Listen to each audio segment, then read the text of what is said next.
Om Purnamada Purnamidam Purnat Purnamudachyate Purnasya Purnamadaya Purnameva Vasishyate. Om Shanti Shanti Shanti. Shruti Smriti Purananam Alayam Karunalayam Namami Bhagavad Shankaram Lokashankaram Shankaram Shankaracharyam Keshavam Bhagarayanam Sutra Bhashya Krutau Vande Bhagavanto Punah Punaha Ishvaro Gururatmeti Murti Bheda Vibhagine Vyomavadvyapta Dehaya Dakshinamurtaye Namaha.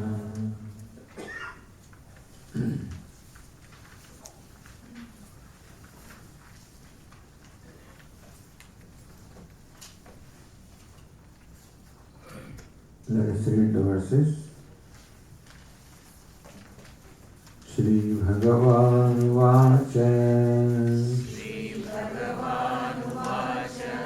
Maya Veshya Mano Yema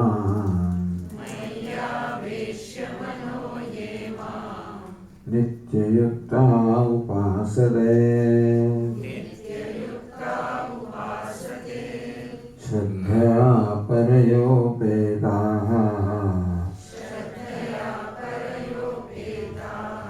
Te me Yukta Tamamataha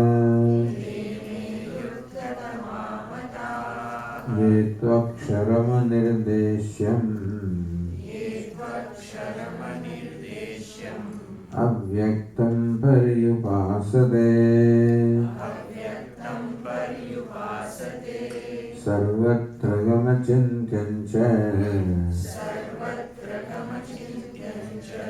Kutastamachalam dhruvam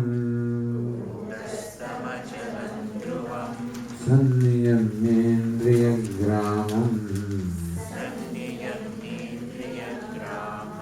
Sarvatra samabuddhayaha Te prapnuvanti mameva Sarvabhutahite rataha Yetu sarvani karmani Mahi sanyasya matparaha Ananyenaiva yogena Mam dhyayanta upasate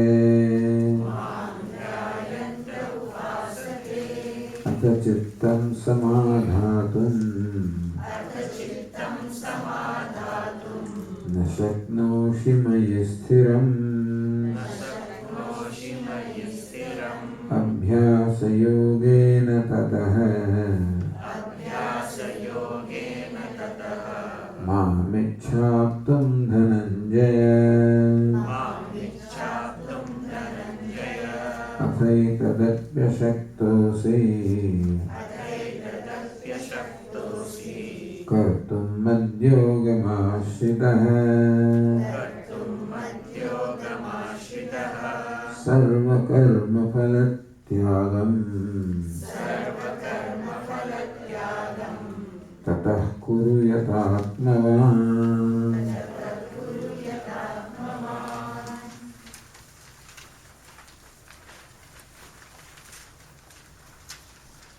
So Lord Krishna said, Teshamaham samudharva mrityu samsara sagara.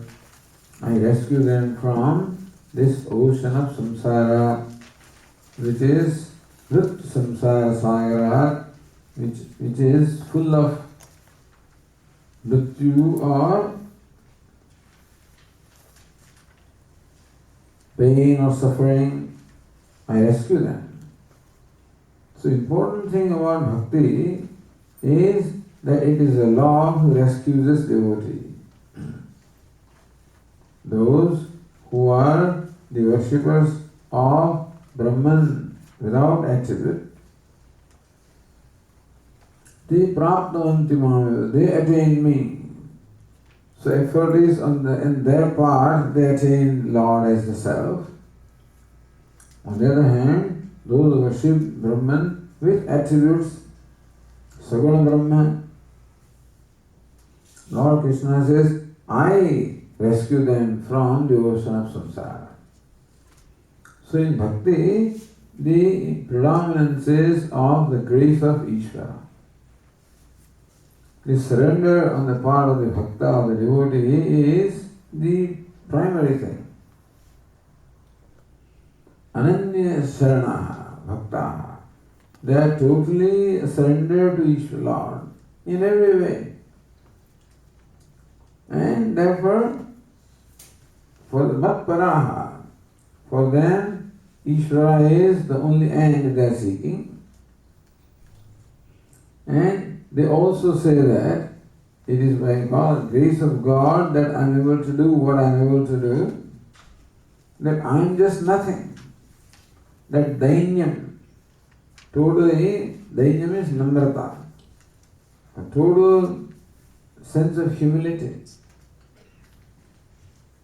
Recognizing the fact that whatever I am and whatever I am able to do is purely due to the grace of Ishvara. This recognition makes them very humble. And that is how the ego is slowly starts getting melted and melted and melted. Ultimately, they become one with Ishvara. Now, what are the characteristics of these bhaktas, the most exalted bhaktas? The most exalted devotees of the Lord, who have become one with the Lord, and therefore who see Lord everywhere. What are the characteristics that we can observe? In the last 8 verses of this 12th chapter, Lord Krishna describes the characteristics of these exalted devotees who have become one with the Lord. In the 7th chapter, Lord Krishna said that 4 kinds of devotees are mine. Arto jignya chaturvidha bhajante maham janaha sukritinarjuna arto jignya surartharthi jnani cha bharatarshabha. 4 kinds of virtuous people worship me. Understand that even the bhakti or devotion to the Lord is possible only when there is punya karma. It is a result of a lot of punya or the virtuous deeds that we have performed that arises in our heart, the bhakti or devotion for the Lord. So Lord Krishna says, Chaturvidha bhajante maham sukrutinaha. Those people whose nature it is to perform only the virtuous deeds, there are 4 kinds of devotees, or devotion is in 4 stages. Arto, jignasu, rartharthi, jnani cha bharatarshabha. The first stage of devotion is when the devotee is in a great difficulty.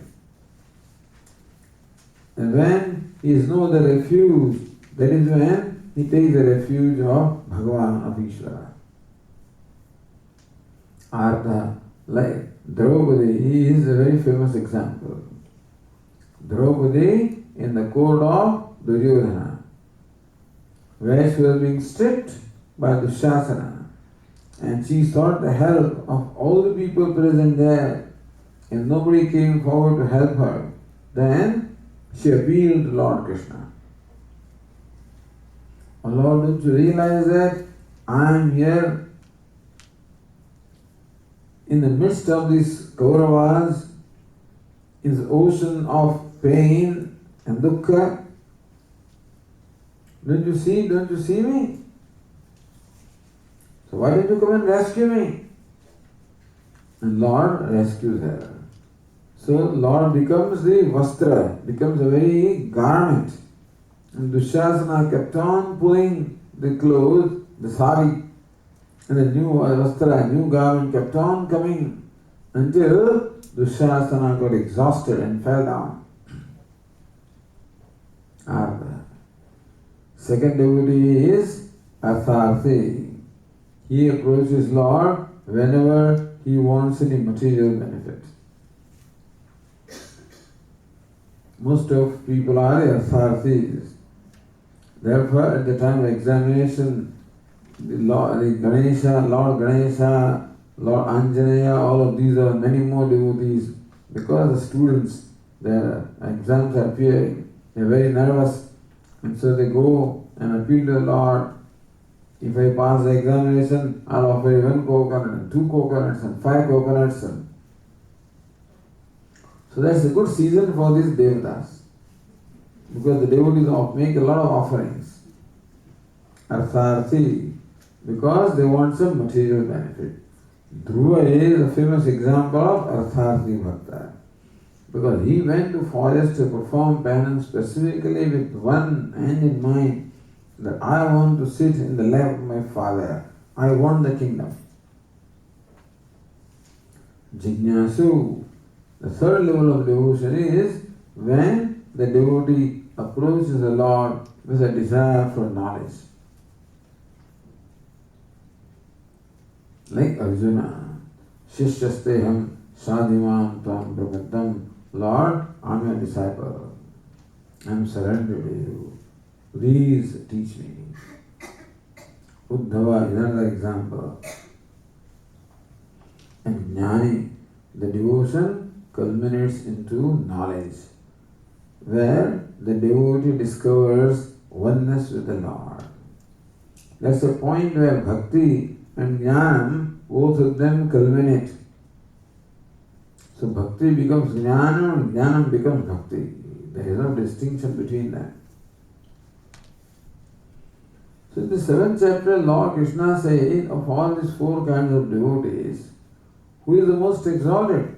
Tesham Jnani Nityayuktaha Eka Bhaktir Vishishyate. Here Arjuna, of all these 4 devotees, the Jnani is the most exalted. Vishishyate. Priyo hi jnaninotyartham aham sachamama priyaha. Because I am extremely dear to this Jnani Bhakta, and he also is very dear to me. Udara sarva evaide jnani tvatmaiva me madam.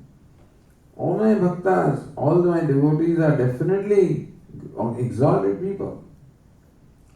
But of them, the Jnani, who knows me as his own self, Jnani tvatmaiva me madam, Jnani is my Atma. He is as dear to me as a self is dear to anybody. Priyo vijnanotyartham aham sacha mama priyaha. I am extremely dear to him, he is extremely dear to me. So this Jnani Bhakta, the Bhakta of the devotee who knows the Lord as the very self, who knows therefore everything as the very self. That's a culmination of knowledge or culmination of devotion. What are the characteristics of such a bhakta? In the 12th chapter, in the last 8 verses, Lord Krishna has described the traits or characteristics or what is natural to a bhakta, natural to a jnani bhakta. And these traits or characteristics are described so that they become the values, the sadhana for this seeker. So this Jnani Bhakta is like a role model. And the devotees like us want to mold ourselves according to him. Where we emulate, so what is natural to him becomes a value for us. Therefore, the very famous verse is Lord Krishna. Of them we have selected a few verses. But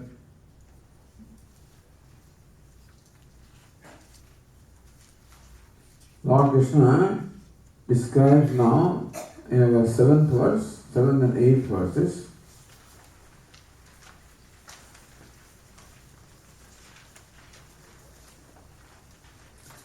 Adveshta sarvabhutanam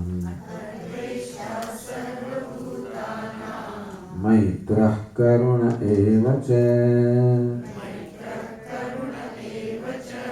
Nirmamo nirahankaraha Samadukha sukha kshami Santushtas satatam yogi Yatatma dridha nischaya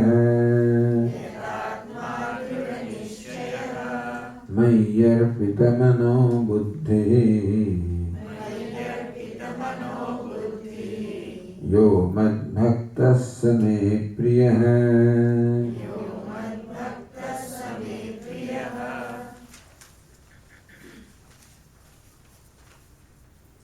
Yo madbhakta same priyah. The second verse, the last line of the second verse says, Yo madbhakta same priyah. Yo madbhakta, the devotee of mine who is like this, same priyah, he is dear to me. So here, Lord Krishna himself gives a certificate to this bhakta that he is dear to me. It's one thing for me to say that I love Obama. Another thing says that Obama says I love this, then it's a different matter. So that I love Bhagavan is one thing, Bhagavan says I love this one. When I ask Bhagavan, oh Bhagavan, are you partial? That you only love your devotees and you don't love other people? You also are partial? No, I am not partial. My love is equal for all.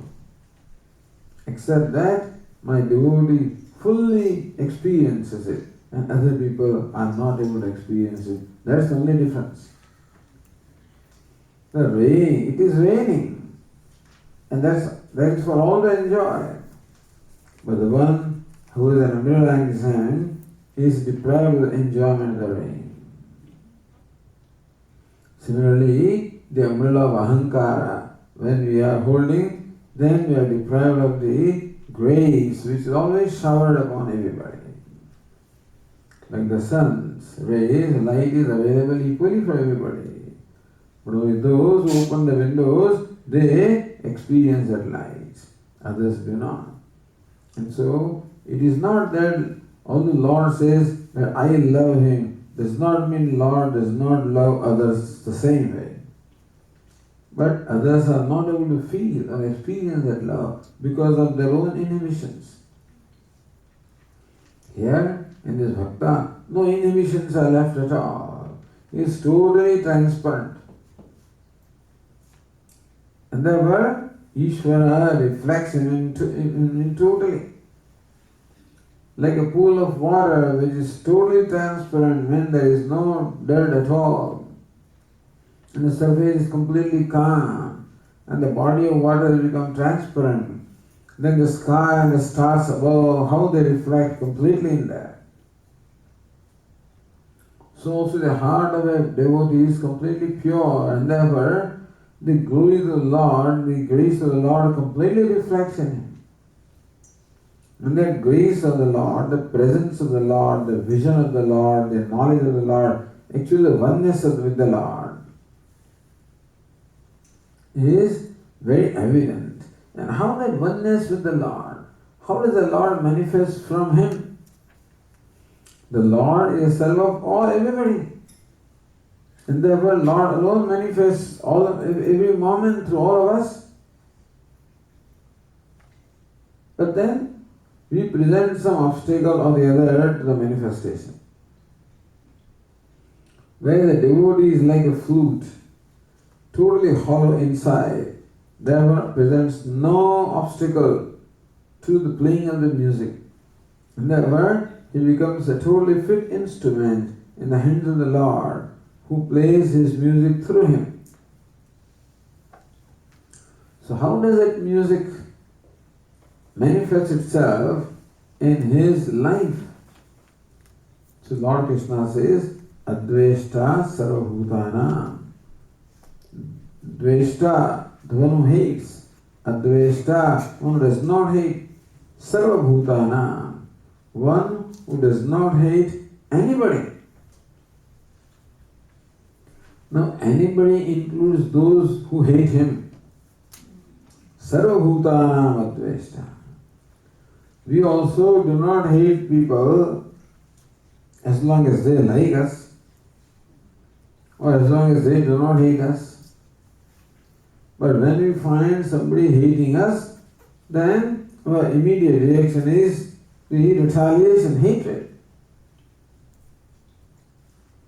Meaning that there are buttons in us that somebody can push. There is a button of hatred, and you only have to behave in a certain way to push that button, and my hatred comes out. For the wise person, hatred is not remained. There is no button there. Or even the buttons are there, all wiring has been removed. And therefore, hatred simply does not arise from him. This is what is meant by adveshta. It is not that he has to make an effort not to hate somebody. It is that hatred simply does not arise in him. Why is it so? How come hatred does not arise in him? Sarvani bhutani atmatvena hi pashyati. There is one entity whom we never hate. There is one entity whom we never hate. And who is that, The self. I always love myself. I never hate myself. No, Swamiji, there are many people who hate themselves. Why would otherwise somebody want to commit suicide? Don't they hate the self? No. It is hatred for the pain and suffering. That is why to end that pain or suffering, not to end the life. But since that person does not find any other way of becoming free from the pain, therefore he ends his or her life. There is no hatred for the self. Given the opposite, everyone won't want to live. You want to live and live happily. If you can live happily, we will never want to die. So there cannot be hatred for the self. The wise person sees everybody as a self. He sees in all the reflection of the self. But Swamiji is the person who hates him. How come he does not react to that behavior? Because he sees the essence of that person behind the hatred also. Even though outwardly there is hatred, inwardly he is nothing but Narayana. And so, hatred simply does not arise in him. Nobody can provoke him. He just cannot be provoked. Not because he is insensitive, but because his perception of himself has completely changed. And also, his perception of everybody is completely changed. Vedanta teaches us simply the change of perception. That today my perception is that I am a limited individual and everybody else is a limited individual and they are all different from me, I am different from them. This is my perception. This perception completely changes First changes my perception of myself. That I'm not an individual self, I'm not an individual small little being, I'm limitless and everything is limitless, everybody is limitless. Where's the question of hatred there? Today Shankaracharya Jayanti, we remember an incident told about Shankaracharya Ji. You must have heard about it. That once upon a time, Adi Shankaracharya Ji was in Banaras. And it must have been his routine to go to the Ganges every morning and take a dip and fill the Kamandalu with Ganges water and to go to Lord Vishwanath and pour that water on Vishwanath and is accompanied with his disciples. Very early morning, at dawn, he would go to the Ganges. So, still, the sun is not risen, and therefore, there is very little clarity. You can hardly make your way through. And the lanes of Kashi are very narrow. So Shankaracharya is, with his Kamandalu one morning, is walking. And all of a sudden he sees the way is blocked by a huge person. And then coming close, Acharya recognized that this fellow is a sweeper. He is an untouchable. And the word, Gacha, Gacha. Move away, move away. Because if he touches him, he will again go back to get another path. So then the sweeper stood there and confronted the Acharya. The sweeper says, Sir, you are the most revered person. I know that. You are the most exalted among the wise people also, I know. And therefore when you say, move away, I should certainly move away. There is no question about it. I just want a clarification. When you say move away, who do you want to move away from what? Do you want that this body made of food should move away from that body made of food? Annamaya.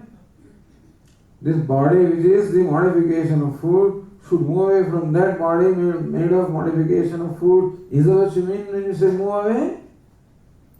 Athva chaitanyameva chaitanya. Or you say the consciousness that I am should move from consciousness that you are. Is that what you mean? Duri kartu manchasi, kim bruhi gacha gachedi. When you say gacha gacha, move away. What do you want to move away from what?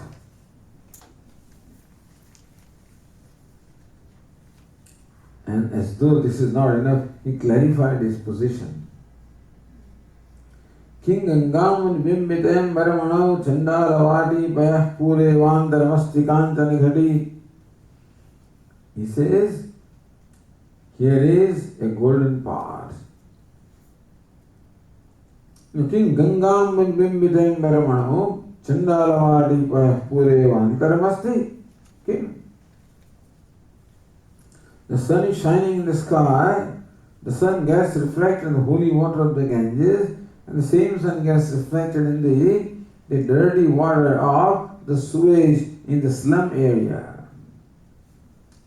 Just because the sun gets reflected in the sewage water, does the sun become impure? Or just because the sun gets reflected in the holy water of the Ganges, does the sun become holier? Or even does the reflection become impure or holy? Kanchan ghati vrit kumbhayor vambare. Or there is a golden pot and there is a mud pot. The space in the golden pot, does it become more valuable than the space in the mud pot? Meaning that you are comparable to that holy Ganges water. and I'm comparable to that the stream in the slum area, the sewage stream. And self, Satchidananda, is reflected in you, is yourself and myself. Does it get contaminated because he is in this body?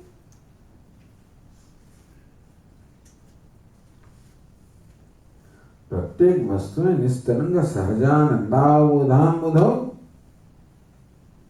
In the self there is ocean of knowledge and happiness. That's the very self in that. Acharya, where do you see the difference that this is a Brahmana and this is a Chandala, that this is a Brahmana, this is untouchable? How do you see these differences? In you, how does this difference arise? The Acharya used to come down on earth and straight away fell at the feet of that sweeper and say, that one who has this knowledge is my Guru. Chandalos to Satud Vijosti Guru Ittesha Manishama. It is my firm conviction that one who has this knowledge, whether he is a Chandala or a Brahmana, he is my Guru. So when there is one self, where is Chandala and where is Brahmana, where is hatred? Adveshta Sarabhutana. One recognizes that oneself dwells in all the costumes. Difference is only in the costume. What dwells is just oneself. There is a question of, it's myself. There is a question of hatred. So one who is identified with the self, there is Brahman. The question of hatred does not arise. Atveshta sarvabhutanam. On the other hand, he is Maitra. He is friendly to all. Karuna evacha. He is compassionate to all. So what evokes from him? So to people who are equal to him or people who are happy to them, automatically Maitra, he is friendly. People who are unhappy, people who are suffering, automatically is compassionate to them. So question was asked that if he is a Dveshta, he does not hate anybody, does it mean that he is just neutral to all? He says, no, he is Maitra. He is friendly to all. But a friend, is always expects something in return. A friend is what? He helps and wants to be helped. Says, no, karuna, dukkha dataranavi karunaya. He is compassionate even towards a person who inflicts pain to him. One can be compassionate to the person who is suffering from pain, all right, but even to those who inflicts pain upon him, he is compassionate. Adveshta sarabhutanam maitraha karunaha evacha nirmamo nirahankaraha nirmamaha. Mama means mine. Nirmama means one who is free from this idea of mine, that this is mine. At the end of the class, suppose somebody comes here to meet with me and quietly picks up his clock. Puts it up, hey, wait a minute, that's my clock. That's my book. That's my phone. The sense of ownership that an ordinary person has. Nirmamaha, no sense of ownership at all. Either you can say that he owns everything or he owns nothing. And everything is mine or nothing is mine. When you say that he is free from sense of ownership, means that he is free from the need to own anything.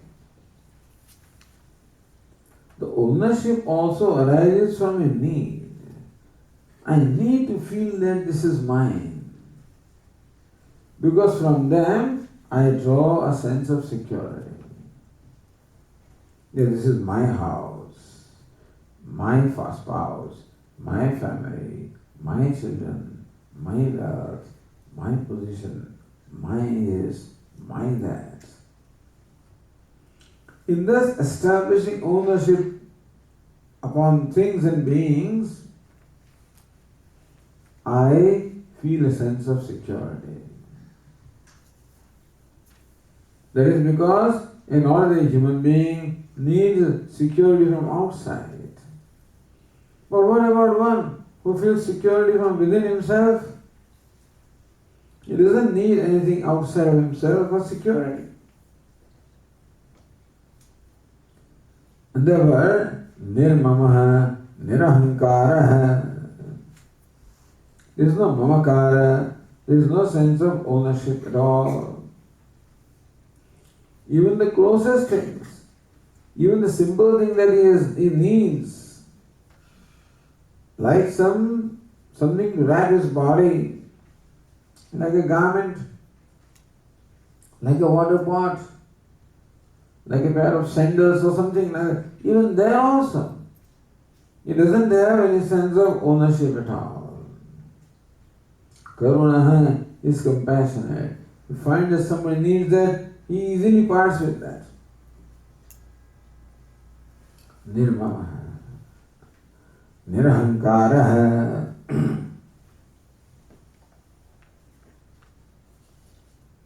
Ahankara means here pride.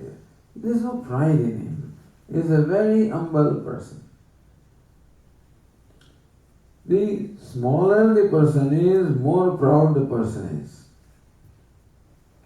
The pride also is an expression of my need to feel good about myself.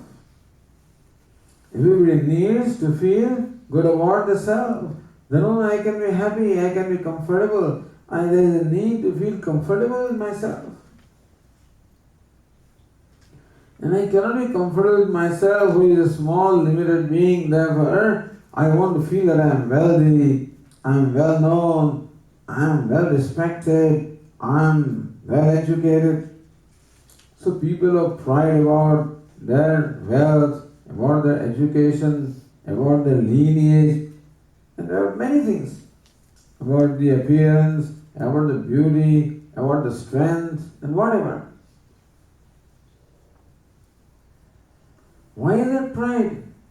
That pride again is to feel a sense that I am something. Hum bhi kuch kam nahi. I am not, I am also something.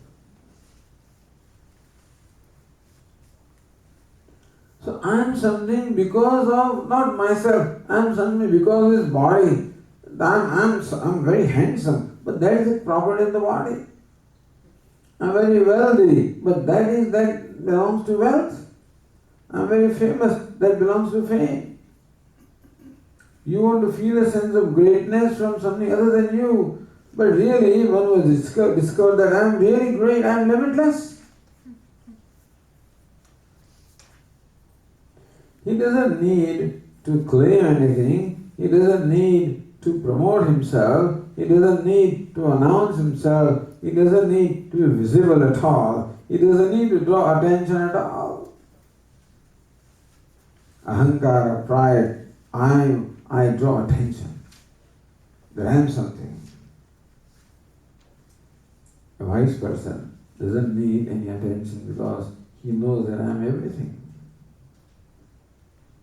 Nirahankara, that makes him a very humble person.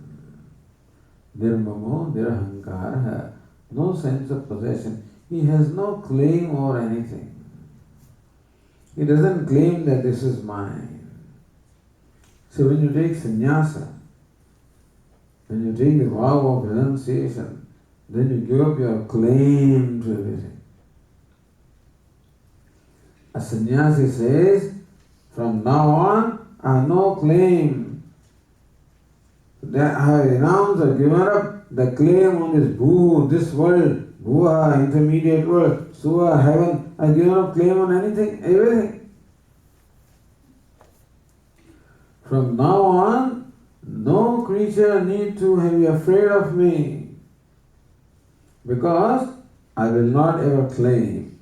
See, we are afraid of somebody who who may claim something that we have. There is a fear that this fellow will snatch away something or will claim something that belongs to me. He says, I have no claim, I have no demand. That's the vow that you take. But here is a bhakta or a devotee who abides in that, who doesn't feel the need of any claim, who does not want to claim anything that belongs to anybody. He does not compete with anybody. Therefore, nobody is afraid of him also. One of the verses says, Yasman no dvijate lokaha, lokam no dvijate chayaha. One who never creates distress in anybody and one who is not distressed by anybody. I am distressed by somebody if I have the fear of losing somebody, that somebody may snatch away something from me, then I am distressed by that person. There is nothing to lose and therefore no distress from anybody. And you become cause of distress if you snatch away something from somebody. He has no need for anything. Nirmamo nirahankara samadukha sukha. One who is equal in dukkha and sukha, in pain and pleasure. Really, in his mind, he doesn't have pain or pleasure. Sukha dukkha are our reactions, understand? Happiness and unhappiness, there is no object called happiness or unhappiness.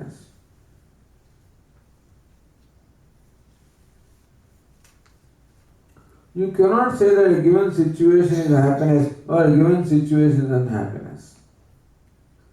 Because the same situation can be happiness today, can be unhappiness tomorrow. Or what is happiness to me can be unhappiness to somebody else. Happiness and unhappiness are my reaction to situation. When I brand a situation as favorable, I am happy. When I brand a situation unfavorable, I am unhappy. So I brand and then I feel, understand?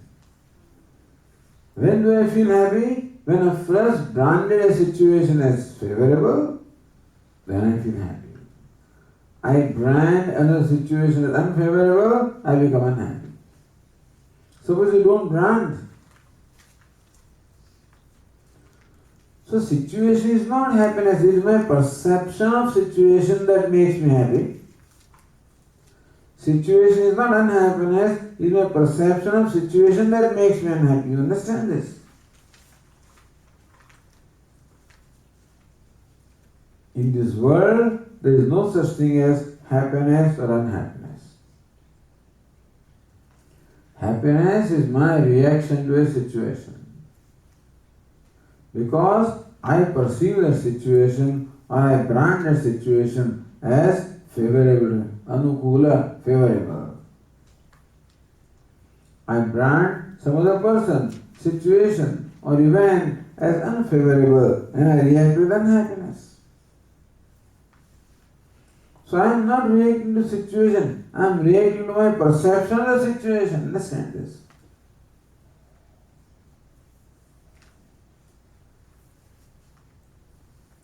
But he doesn't brand every situation, everything is in order. Everything is as it should be. And therefore, everything is favorable. There is no reaction of dukkha or no reaction of sukha, no reaction of pain, no reaction of pleasure. But Swamiji, if there is no pain and no pleasure, would not life become very dull? Some people argue, Swamiji, pain also should be there, because otherwise how do you recognize pleasure?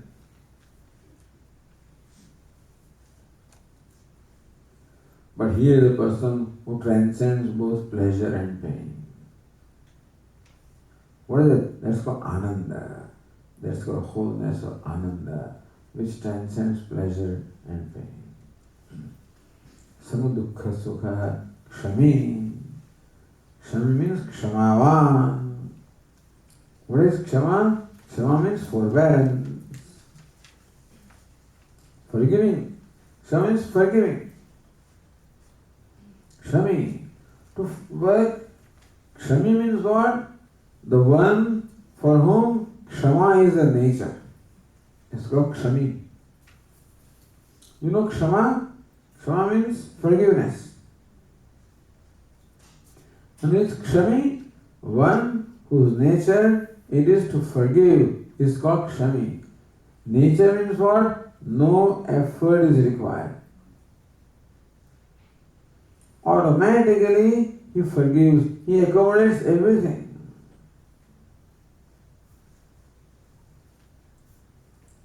Now, forgiving comes particularly when somebody causes some pain to me. Somebody causes a hurt or damage or pain to me, then comes the question of forgiving them. This person accommodates everybody. He loves everybody. And therefore, nobody can make him unhappy. And therefore, Kshama or forgiveness is something very spontaneous.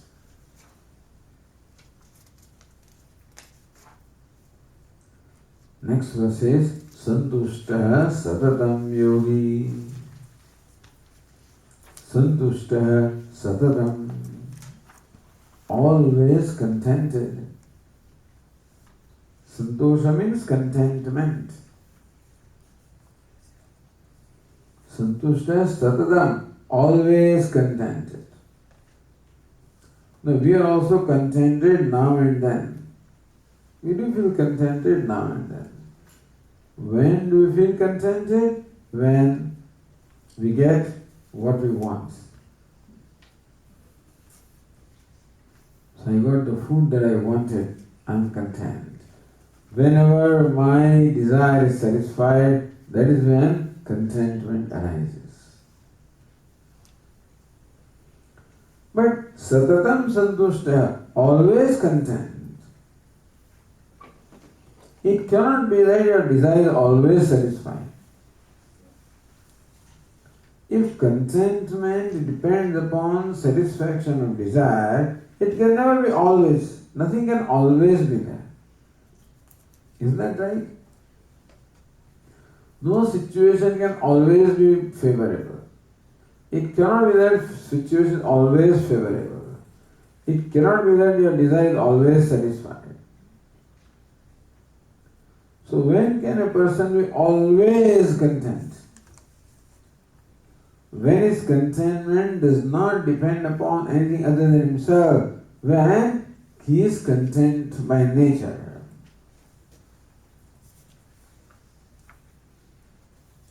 Atma Trupta. When Trupti or total contentment or happiness comes from his own self. Santushta Satatam. And therefore, always content, always satisfied.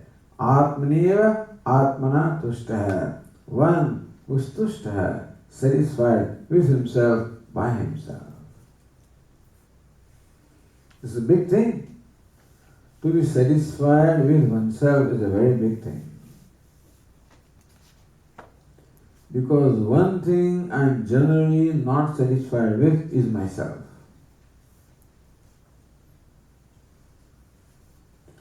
I am a very strict critic of myself. And my running commentary about myself is constantly going on. And I usually judge myself inadequate. Because I have high expectations of myself. And more often than not, I cannot fulfill my own expectation of myself. Therefore, I am dissatisfied with myself. I am not clever enough. I am not intelligent enough. I am not smart enough. I am not strong enough. I am not courageous enough. I am not intelligent enough. I am not wealthy enough. I am not well known enough, I am not, and so on and so forth. Therefore, usually a person is discontent with his or her own self. Santushta satadam, always content. When can it be? When he is content with his own self. When can I be content with myself? When myself satisfies all my expectations. When the self satisfies all my expectations, then only I can be content. When will the self satisfy all the expectations? When I discover that I am limitless. That I am Brahman, I am limitless. In that discovery, all my expectations of myself are satisfied. I am always happy with myself. Atmaneva Atmanatushta. Completely satisfied with himself by himself. And the beauty of this thing is that when I am satisfied with myself, I am automatically satisfied with everything else. Our discontent with the world arises from our discontent of ourselves. When I complain about others, that complaint about others arises from my complaint about myself. Always griping, complaining, unhappy, dissatisfied. More dissatisfied I am with myself, more dissatisfied I am with the world. More satisfied I am with myself, more satisfied I am with the world. Santushta Satadam. His contentment does not depend upon something else because he got something that is content. Then it cannot be constant contentment. His contentment comes from his own self. Santushta Satadam. Therefore, yogi.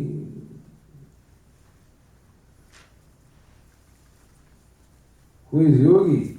Yogi, one who is together as a person, in Swamiji's words. One who is the master of oneself is yogi. One who has a complete mastery over himself.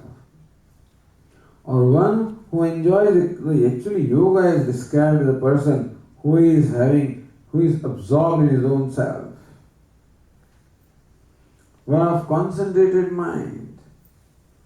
So one of yogi. There is no distraction in his mind at all. Because he is always content, therefore there is nothing to distract his mind, therefore his mind abides in his self. Yogi. Therefore yatatma. Yatatma meaning that one who has mastery over his mind and sense organs in the body. One who has mastery over his personality. Yatatma. Yata means one who has control. Atma means the self. Here self means the body, sense, organs, mind. One who is the mastery. Because when the mind is content, when the mind is at rest, automatically the sense organs, etc. will be at rest. He is together as a person. There is a total harmony within himself. A person who is totally integrated. As the mind is, so the word is, and so the deed is. There is a total alignment between the thought and the word and the deed. Total alignment between the head and the heart. Together as a person. Integrated person. Aurobindo's integrated yoga. Yogi. And then Yata Atma, his body, his sense organs, his mind, all of these are favorable to him. we have the most problem with ourselves. Our mind, usually a big problem, is usually a big problem to us. Lord Krishna says, Atmeva Hyatmano Bandhu, Atmeva Ripuhu Atmanaha. One's own mind can be one's friend, and one's own mind can be one's enemy. The mind that is controlled by raga, dvesha, attachment, aversion, desire, anger, jealousy, the mind that is controlled by this kind of impulses, that mind can never be in my control, it would never be my friend, it acts as my enemy. The mind is free from hatred, free from aversion, free from attachment, free from anger, free from jealousy, free from all these negative emotions. That mind is completely at ease, at peace. So one who is totally at peace with himself, the mind is at peace with itself. And that being the case, the rest of the personality, the sense organs, the body, all of these are at peace. Yathatma, therefore, he is a master of his own mind and sense organs and the body, an integrated person.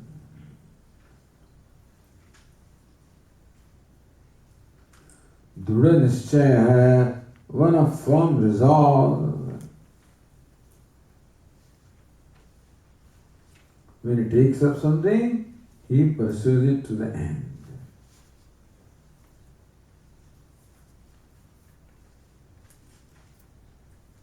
Prarabhyate na khalu vigna bhayena niche.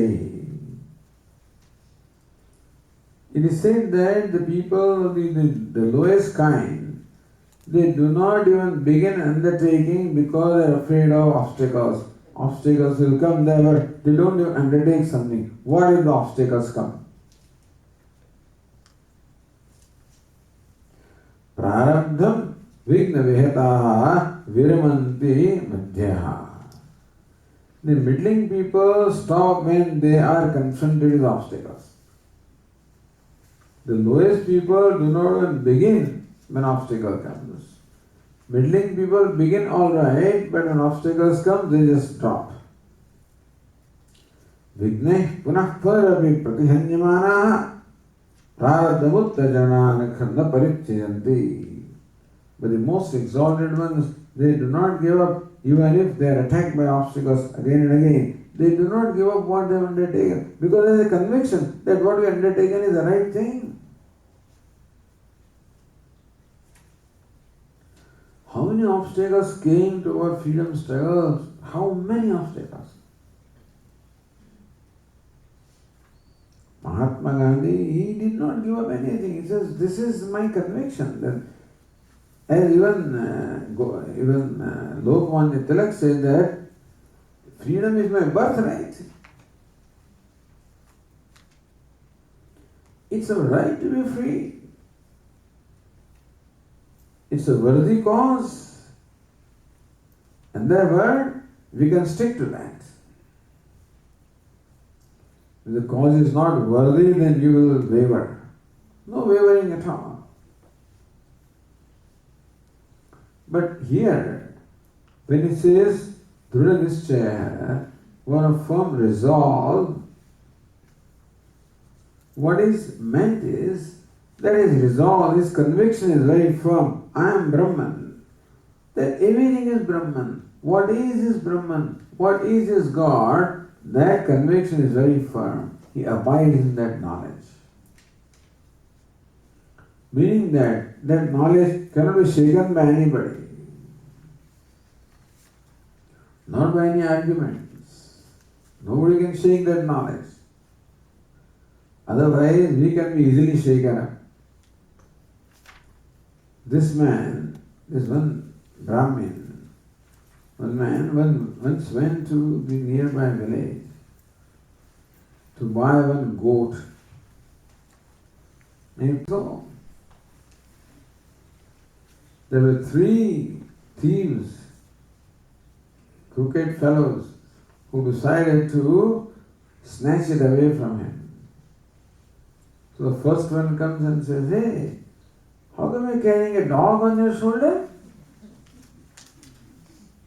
He says, "What do you mean dog? This is a goat, this is not a dog." And he proceeded. After a second one came. "Hey, I thought you were a Brahmin, you don't touch the dog. How come you are carrying a dog on your shoulder?" "Who says I'm carrying a dog? I'm carrying a goat." But now there was a doubt in his mind. The second fellow said. The third fellow is, "Oh, I never realized that you've given up your Brahmanhood, that you are carrying a dog with you." Now his conviction is gone. He threw away that goat, that this must be a dog. You're not sure. Are you Brahman? Your Swami says you're Brahman. What? You know what Brahman can do? Brahman can create the world. Can you create the world? Brahman is omniscient. You're omniscient. You know everything that's going on everywhere. Who says you're Brahman? I think that's right. How can I be Brahman? So our conviction can be easily shaken up. But not here. Drudha Nischaya. One who knows as the daylight. Because self is consciousness, there is self shining. It doesn't require eyes to see, it doesn't require a mind even to visualize, because it is self-revealing. And there nobody can shake up by no arguments, no philosophy, no reasoning, no arguments can ever shake up this conviction, because it is his being. It is not something, there is not a concept in the mind. See, knowledge of Brahman means you become Brahman. Sayoha vayyat paramatat paramam brahmavera brahmaiva bhavati. One who knows Brahman becomes Brahman. One who knows the 10th heaven becomes the 10th heaven. Then there is no question of, then nobody can shake up his conviction that I knew why I thought I was not a 10th heaven. Now I know why the mistake was, is gone. So when ignorance is gone, then it is very clear that I am limitless, I am Brahman. Drudha Nischaya. Mayi arpita mano buddhi, whose mind and intellect, whose total being is Mayi arpita, is all in me, is offered to me, is centered on me. Lord Krishna said, Mayi eva nadatsva, Mayi buddhim nivesha. May you make your mind placed on me, make your buddhi enter into me. So whose mind and buddhi totally resolves in Brahman, in the self. Yo mat bhakta same priyaha. A bhakta or devotee like this is dear to me, Lord Krishna says.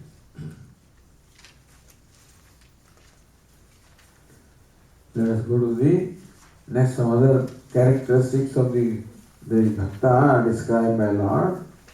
The next verse is Anapeksha suchir dakshaha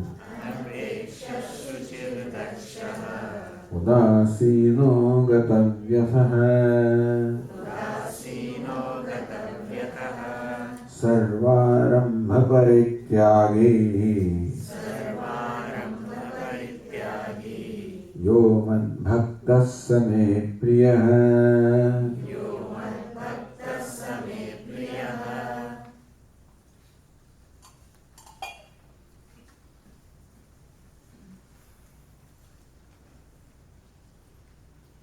Anapeksha, free from apeksha, free from expectation. This is a sign of freedom. Freedom from expectation from others. We have lots of expectation from others as to what others should be, what others should do, what others should not do. And those expectations are for our own comfort. The basic expectation is that the world should love me. The world should expect me, accept me. The world should respect me. World should make me feel good about myself. The world should make me comfortable with myself. This is my basic expectation. Because I am not comfortable with myself, therefore I have a need that you should make me comfortable. Because I do not love myself, therefore I need that you should love me. That's the expectation. Basic expectation, you should love me. You should make me feel good about myself. So you should utter such words that make me feel good about myself. You should behave in such a manner that I feel good about myself, Understand that expectation behind all expectation ultimately is that I want to feel good about myself. And since I cannot do it myself, I want you to do that. And that expectation is expressed in different ways. Talk like this, walk like this, dress like this, do like this, don't do like that. Those expectation behind all expectation is what? That you should conduct yourself in such a manner that I feel good about myself. Because I do not feel good about myself. You do know this. Don't just listen but then think, when you sit quietly, then see what we feel about ourselves. How come I have difficulty in meditation? Because I am not at peace with myself. Why am I not at peace with myself? Because I am not happy with myself. I am not accepting myself. I am not comfortable with myself. I am not happy with myself as I am. And therefore a constant need to change, to become something else. Why do I want to become more wealthy than I am, more famous? Why do I become bigger and bigger than what I am? Because I am not happy with myself as I am. So I am not happy with myself. I am not comfortable with myself. Therefore, I expect the world to make me happy, to make me comfortable. Anapeksha. This one is no apeksha, no expectation, no demand on anybody. Makes no demand. A totally non-demanding person. And the whole world is comfortable with him. We are comfortable with a person who is non-demanding. You will experience now that with some people we do not feel comfortable. When we feel that they are making demands upon us, that I should talk like this, I should dress like this, I should behave like this, I should be different from what I am. If somebody expects me to be different from what I am, I'm not comfortable because I don't like that. I don't like to be controlled. I want to be accepted as I am.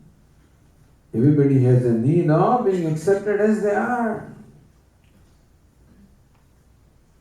And when somebody accepts me as I am and makes no demand on me that I should dress differently, talk differently, this differently, that differently, then I'm most comfortable. So less demands on me, more comfortable I am. No demand on me, most comfortable I am. This person makes everybody comfortable. So when we go into some people, we feel comfortable, we feel good and comfortable because we are accepted as we are. Anapeksha. No apeksha because his cup is full and therefore there is no need now. He is free from all needs and therefore he is free from all demands. Prajahati yada kaman sarvan parth manogatan. A wise person was described in the second chapter, Sthitaprajna, as the one who is free from all desires, meaning free from all needs and requirements and expectations and demands. Anapeksha, a totally non-demanding person. That is a sign of freedom. Because expectation is bondage. See, when I have an expectation of you, then my happiness depends upon you, because if you fulfill my expectation, then I am happy. If you don't fulfill, then I am unhappy. So on account of expectation, I am placing myself in a situation to become uncomfortable or unhappy. I am inviting unhappiness by expectation. I am setting up myself in English. With an expectation, I am setting up myself for being unhappy. So nobody can make this person unhappy. Anapeksha. He is happy with everybody because he is happy with himself. And he has no expectation of himself. So he has no expectation of anybody else. So what is our value? Become as less demanding as possible. Become as more accepting as possible. Anapeksha, Shuchihi, one who is pure or holy. The Shaucha means purity. It is at two levels, outer level and inner level. Outer level in terms of the body and my clothes and my surroundings. Also, these people are well organized.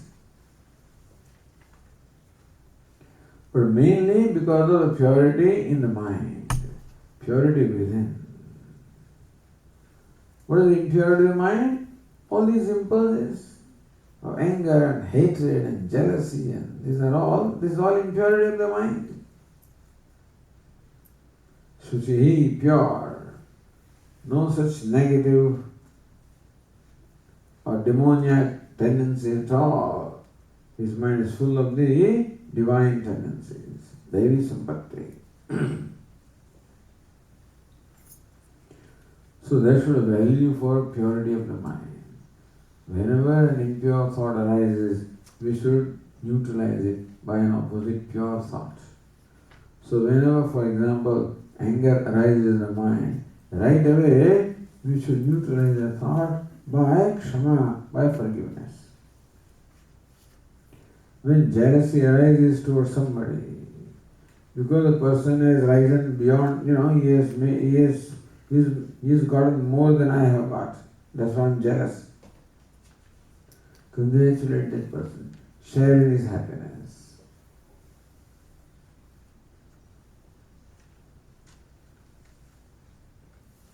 Thus, whenever a negative feeling arises, neutralize. Right away, don't wait. Right away, neutralize it with the opposite positive feeling. Shuchihi, Daksha.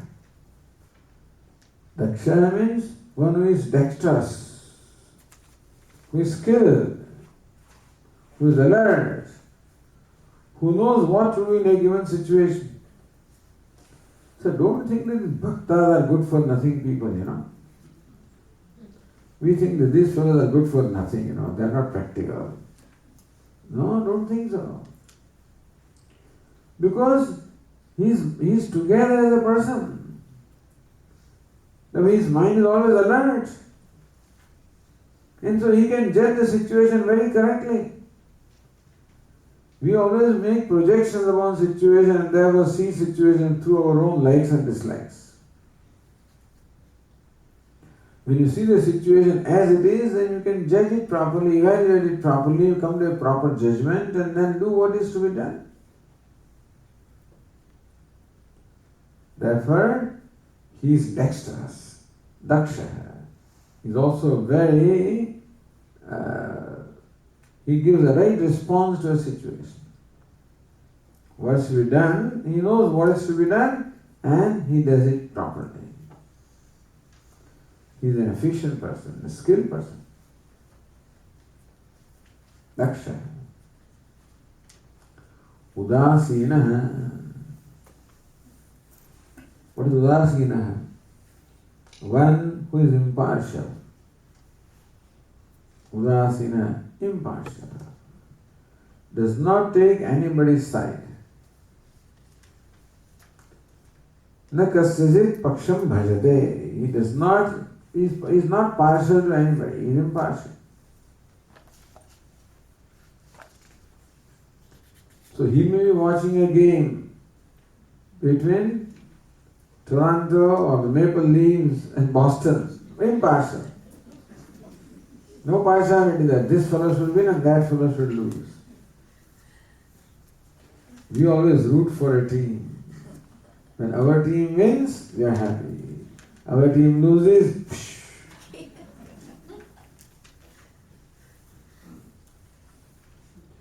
Our happiness depends upon an event. If a desirable event happens, then we are happy. Doesn't happen, we are unhappy. No, his happiness depends upon himself. Therefore, he doesn't demand that something should happen to make me happy or something should not happen to make me happy. Impartial means that he does not take any stand also. That Dvaita is right and Advaita is right and this is right and that is right and everything is okay.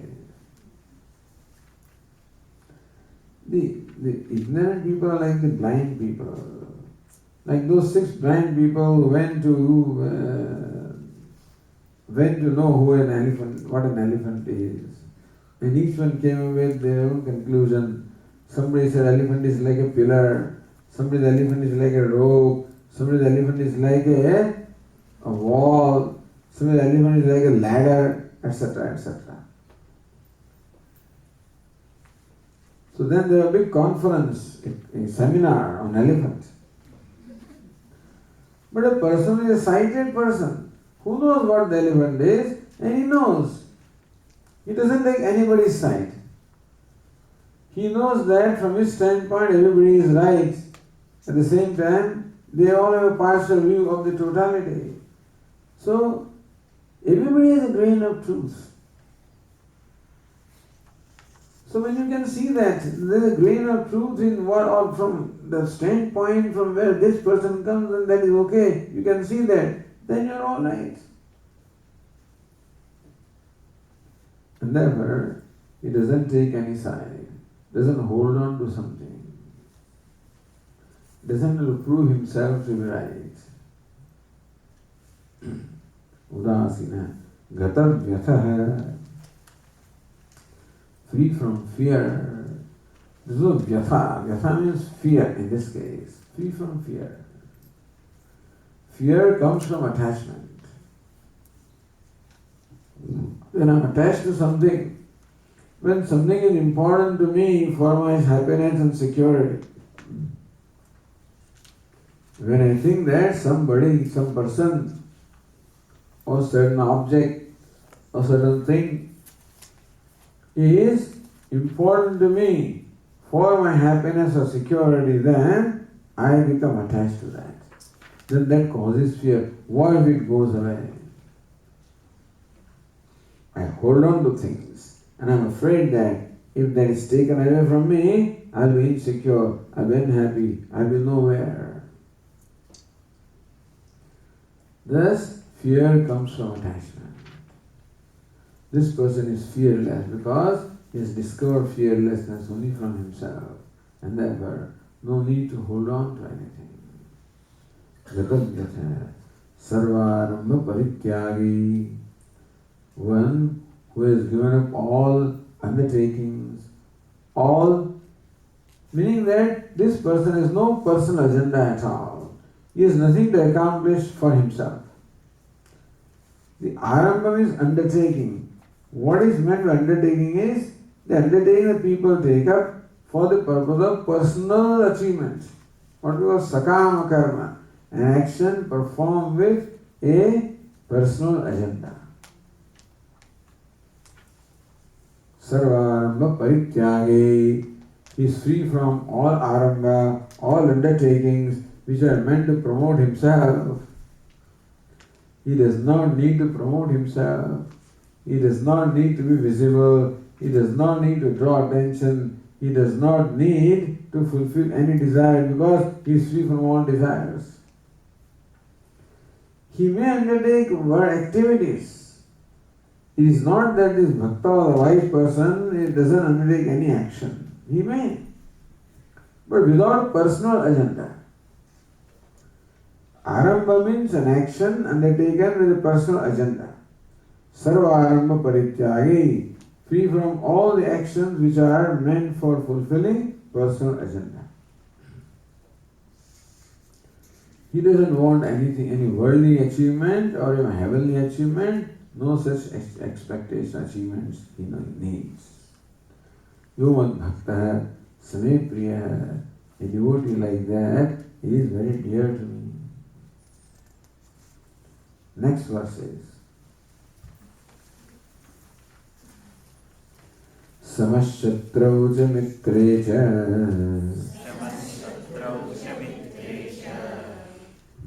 tatha manapamanayoh shitoshna sukha dukkheshu samasanga vivarjitah.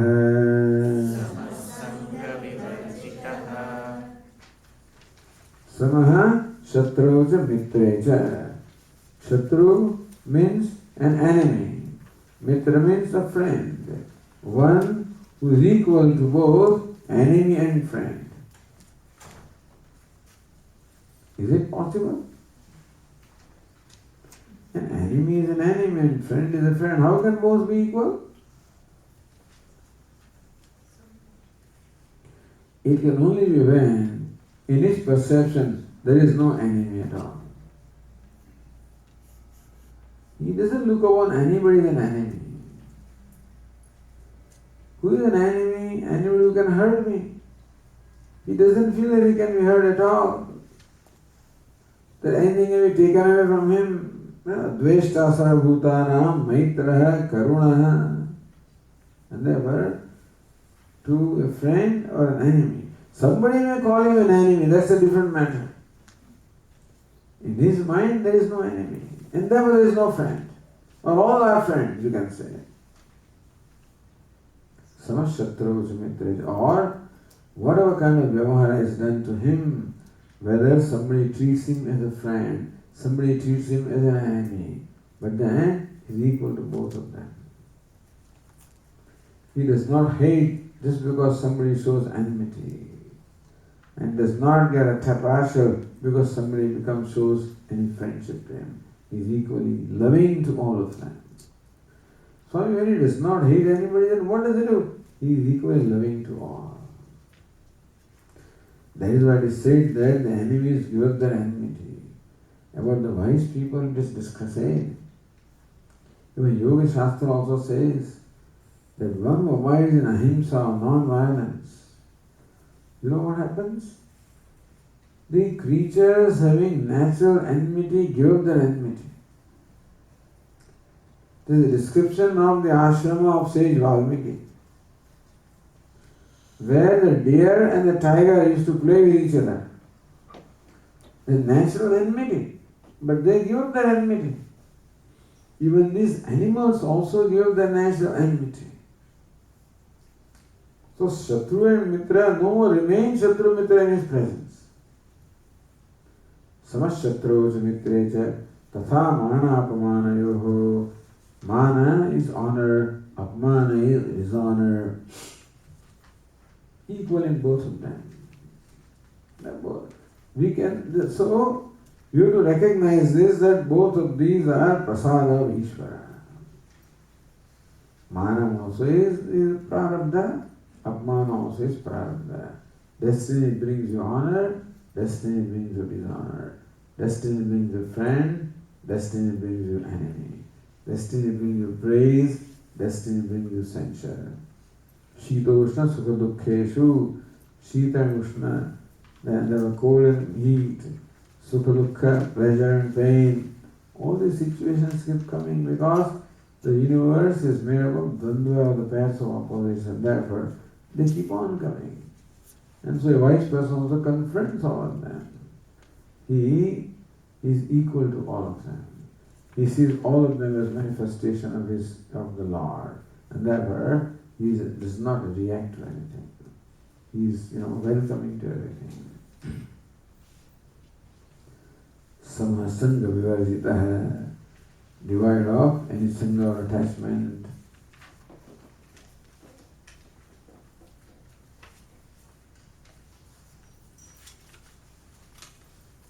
And the last verse says,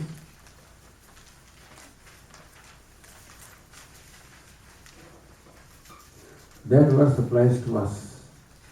Earlier verse applied to the wise person, this last verse applies to us. That's why it is very important.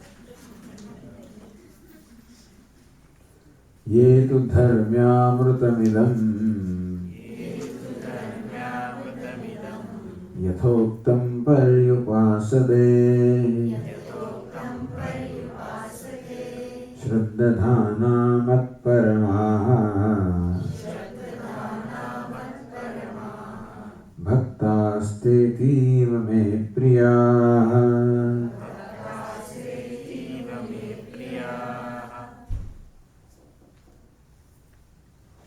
So they are all evolved.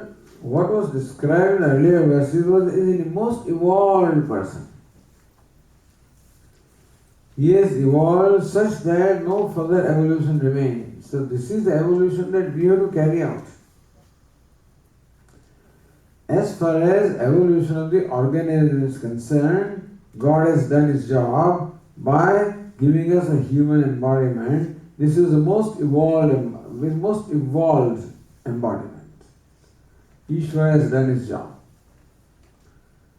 Now evolution has taken place at a different level. Evolution now at the level of body is done. At the level of spirit, the evolution has to be done. At the level of mind. And that is our responsibility. Bhagavan has given us enough equipment and resources to fulfill that responsibility. He has given us the mind, the emotional faculty, the intellect, the thinking and knowing faculty. All of this is given to us. And it must be properly used now to evolve to the level that He has evolved. So, ye tu dharmya amrutam idam dharmya amrutam, dharmya amrutam. This amrutam means nectar. Dharma in keeping with dharma, or leading to immortality.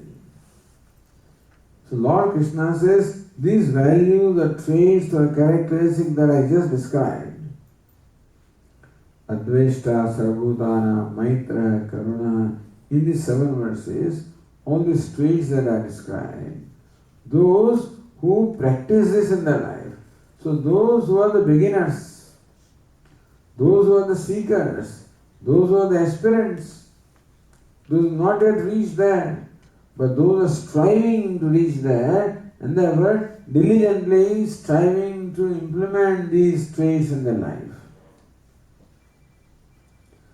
So thus these verses give us the values which we should practice.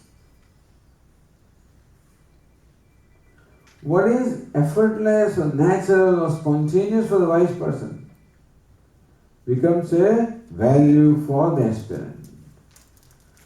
So ye too, however, those aspirants who paryupasade, who follow what idam dharmyamrutam, this nectar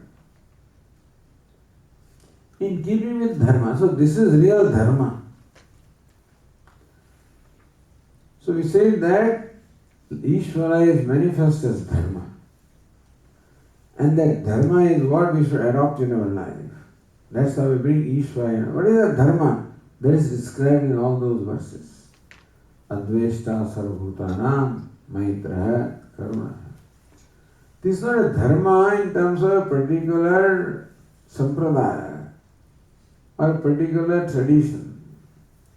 We call them dharma, Hindu dharma, this dharma, that dharma. They are all sampradayas.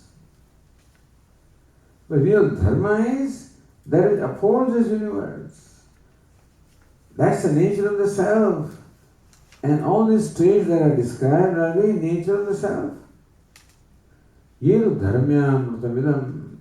And therefore this dharma is in keeping with the dharma of the self. Amrutam, which is nectar. This brings nectar in our life. If you want to drink nectar, what should you do? Follow this dharma. Follow these values. Follow these traits.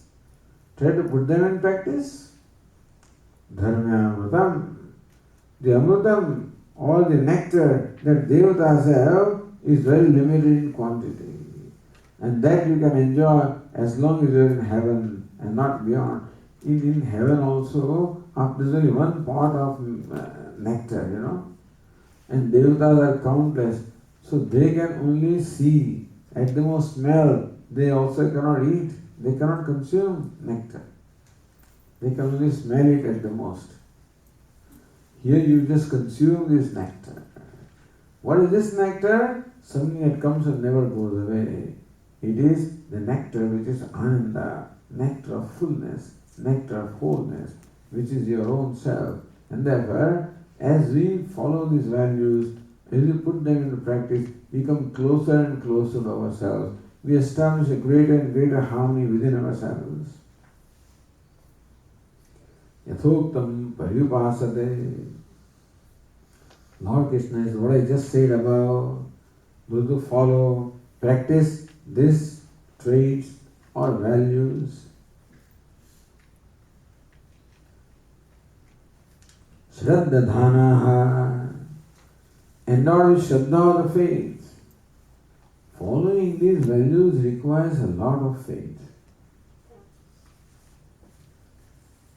See, following value of ahimsa, non-violence for Mahatma Gandhi involved a lot of faith.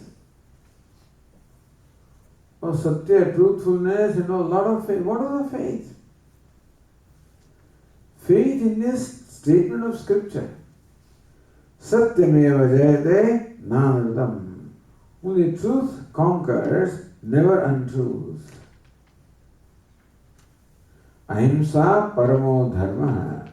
Ahimsa is the supreme dharma. There is no dharma or this is superior to ahimsa or non-violence. A faith in these statements. A faith that everybody is ultimately the self, and therefore a faith that everybody is a good person. That goodness is the nature of everybody. A faith. And therefore, because goodness is there in everybody, you can invoke that. Even a criminal also, goodness is the core person that is a criminal also. And then it is possible to invoke that goodness. That British also, however cruel and cunning they were. Very cruel, very cunning. Because India is very important to them, because that is their treasure, They completely drained out all the wealth and everything from India. Left it totally impoverished. That's what Mahatma Gandhi fought for. He said, this is what you have done. But even in these people also there is goodness. However cruel and they are outwardly, if there is goodness in them, that's what we want to invoke. We want them to give us we don't want to snatch the freedom, we want them to give us the freedom. You invoke their goodness that they themselves are inspired or they themselves are motivated to offer freedom to you. And therefore, if Shraddha, the trust in the basic goodness of everything. So that was the basis of his life. Shraddha. That these values indeed are ambrosia. They are nectar. And the real nectar is only this.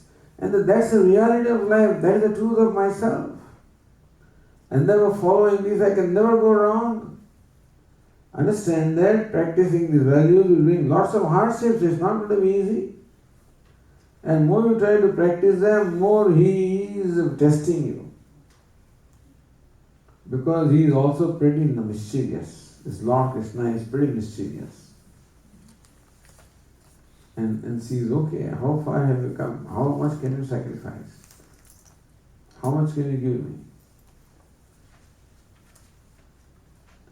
In Gujarat it is said, Harino marga cheshvayano nahi kayag no kamajone. The way to Hari or Lord is only for the brave, not for the cowards. Pratham pehla mastak mogi vrati levu namajone. For you must be ready to give your head. So that much may be expected out of you. Shuddhana, mat paramaha. They are totally devoted to me. For them I am the ultimate end. And they have complete trust in me. They know that Ishvara is with us. That when I am on the path of knowing Ishvara, worshipping Ishvara, that He is with me. Mat Shraddhana, Mat Paramaha, Bhaktaha Teme Ativa Priya. These bhaktas who are just aspirants, they are not only Priya, they are not only Ativa Priya, they are extremely dear to me. Those evolved ones are dear to me, but these fellows are extremely dear to me. And with that, Lord Krishna concludes the 12th chapter. So here also we conclude our discussion on the 12th chapter. Oh